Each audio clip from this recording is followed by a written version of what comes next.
السلام عليكم ورحمة الله. فيديو جديد غنتكلموا فيه على المقابلة الودية الثانية اللي غتكون المنتخب المغربي أمام منتخب موريتانيا من بعد الانتصار في اللقاء الأول أمام منتخب أنغولا ب1-0. وأداء كان مقبول من اللاعبين ديال المنتخب المغربي.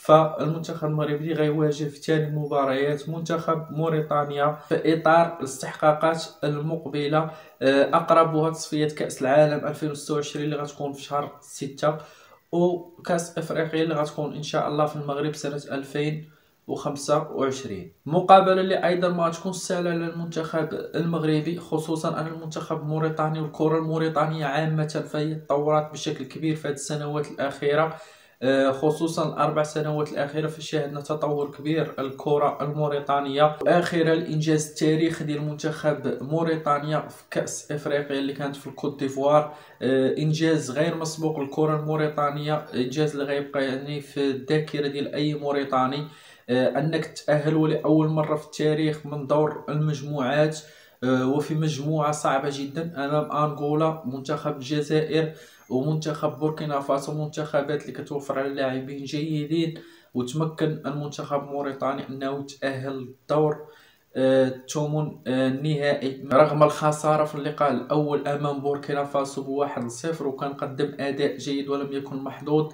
المقابلة الثانية أمام أنغولا أيضا تألق وخسر ب3-2 يعني بفارق هدف وبصعوبة، وكان الحظ يعني حالفه في المقابلة التاريخية أمام منتخب الجزائر، تمكن انه يتأهل للثمن النهائي، وتمكن ايضا انه يقصي المنتخب الجزائري من كأس افريقيا.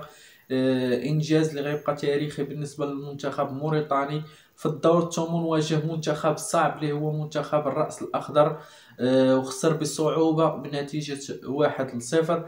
نتائج كبيره للمنتخب الموريتاني كتأكد انه منتخب اللي جيد، منتخب اللي غينتظروا يعني مستقبل جيد، نقدروا نشوفوا كيلعب ادوار متقدمه في الكؤوس المقبله. المنتخب الموريتاني سبق لنا ايضا واجهناه في الاقصائيات ديال كاس افريقيا سنه 2019 2021 في اطار يعني دور المجموعات الاقصائيات اللي كان ديال كاس افريقيا. كان انذاك المدرب ديال المنتخب المغربي هو فايد هالولوزيتش. مجموعه من اللاعبين الحاليين اللي كيلعبوا حاليا في المنتخب المغربي في سبق لهم وانهم كانوا في هذا اللقاء وواجهوا المنتخب الموريتاني. المقابله الاولى كانت في الرباط وانتهت بالتعادل 0 لمثله، والمقابله الثانيه ايضا كانت في موريتانيا وانتهت ب0-0. نتائج اللي كتأكد ان موريتانيا تطور في السنوات الاخيره، وكان خصم صعب لاي منتخب كيواجهه، ما بقاش داك الخصم السهل اللي يمكن تواجهه. وهذا كتعتبر حتى هو امتحان صعب للمنتخب المغربي من بعد اللقاء ديال انغولا. منتخب موريتانيا اللي كيشبه شيئا ما في طريقه اللعب ديالو منتخب انغولا، وهو اكثر تحفظ على المنتخب الانغولي، فهو كيعتمد على كتله يعني متاخره جدا، وكيفاجئ يعني الخصوم يعني بالمرتدات. واكيد غالبا في هذا اللقاء امام المنتخب المغربي فغيكون عنده نفس يعني طريقه اللعب، فهو يحاول انه يتكتل الوراء ويحاول يخلق مشاكل في المرتدات المنتخب المغربي. امتحان ايضا اخر لوليد الركراكي باش نشوفوا كيفاش غيتعامل يعني مع المنتخبات اللي كتكون متكتله في الدفاع، واش غنلقاو حلول هجوميه ولا غنعانيو كما عانينا ايضا في لقاء انغولا وضيعنا مجموعه من الفرص اللي كانت سانحه اللي تقدر تسهل عليك المقابله. فانت لما كتضيع يعني كرات اللي سهله فانت كيبدا يدخلك الشك وكتصعب عليك المقابله، كتعطي الثقه للمنافس. وهادشي اللي كان في لقاء انغولا اللي خلى المقابله انها تنتهي فقط ب1-0. مقابله موريتانيا ايضا غتكون نفس الشيء، غنشوفوا المنتخب المغربي واش غيستغل الفرص ويتمكن انه يسجلها. غنشوفوا ايضا واش وليد الركراكي غيغير من التشكيله وغيغير من طريقه اللعب في هذا اللقاء، ولا غيستمر يعني بنفس النهج وبنفس طريقه اللعب اللي لعب فيها امام انغولا. هاد المقابله اللي غتعطينا ملامح على الطريقه والرؤيه ديال وليد الركراكي في المقابلات المقبله. وليد الركراكي اللي ما عندوش الوقت في التغييرات وفي انه يجرب اللاعبين. ليدات فيفا فكما كنعرفوا فهما قلال، التجمعات فكيكونوا قلال ديال اللاعبين، فالتجمع الثاني غيكون حتى شهر 6، اخر غيكون حتى لشهر 9 يعني تقريبا كأس افريقيا الجايه. الله عندك 4 ليدات فيفا اللي يمكن انك تجتمع فيها، فهادشي اللي غيخلي ان وليد الركراكي فهو ما غيغيرش يعني في التشكيله بشكل كبير. فهو غيعتمد على اللاعبين اللي كيشوفهم يعني غيكونوا اساسيين في المستقبل باش يبحث على الانسجام اكثر.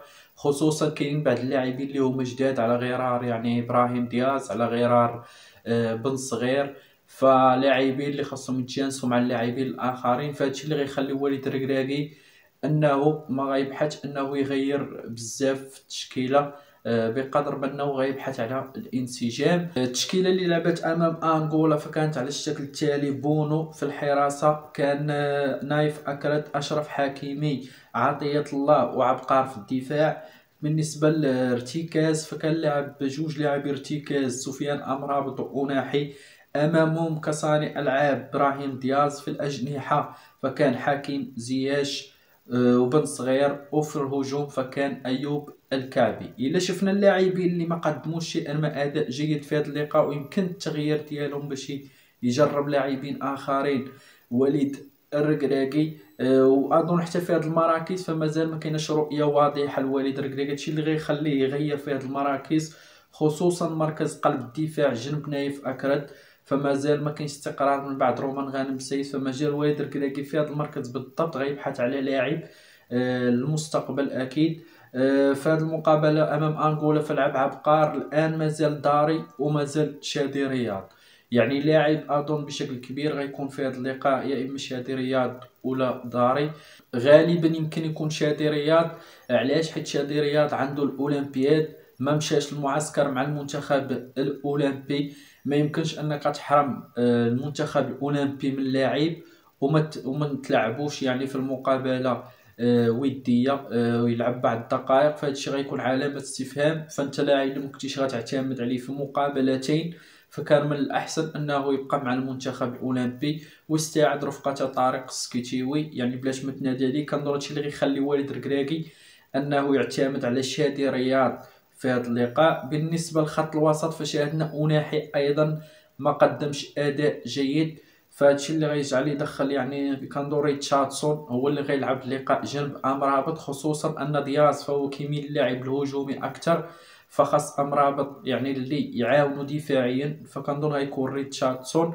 وإلا شفنا في خط الهجوم بين أربعة لاعبين اللي كانوا دياز وبن صغير وحكيم زياش وأيوب الكعبي، فغنلقاو أن أيوب الكعبي اللي كان شيئا من المستوى ديالو هابط على باقي اللاعبين وضيع مجموعة من الفرص. كنظن في هذا اللقاء فغيكون المكان ديالو يوسف النصيري. هادو هما التغييرات غالبا اللي غتكون. فوالد الركراكي غيحاول انه ما يغيرش من التشكيله بزاف، خصوصا بن صغير ودياز فهما يلعبوا باش ينسجموا مع اللاعبين الاخرين.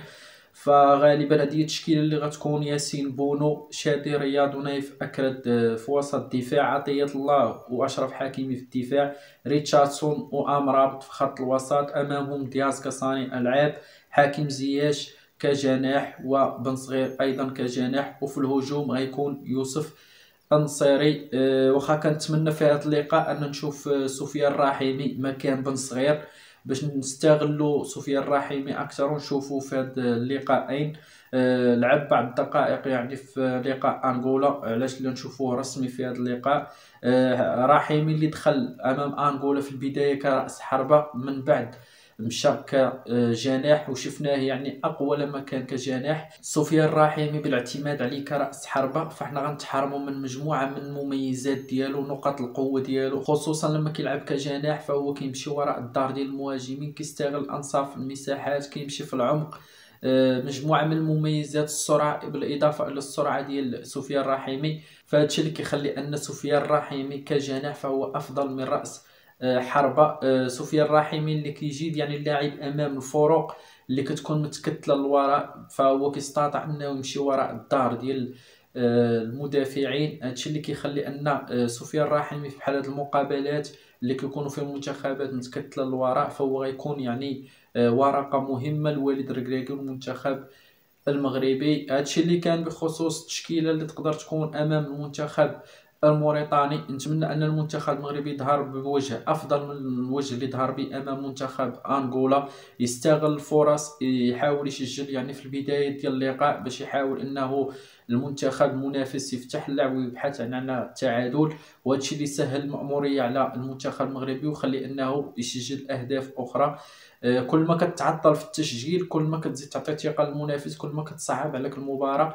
فخاص المنتخب المغربي يدخل مركز من بداية اللقاء، يحاول يسجل باش تسهل عليه المقابلة ونشاهدوا لقاء ممتع ونستمتعوا بالأهداف.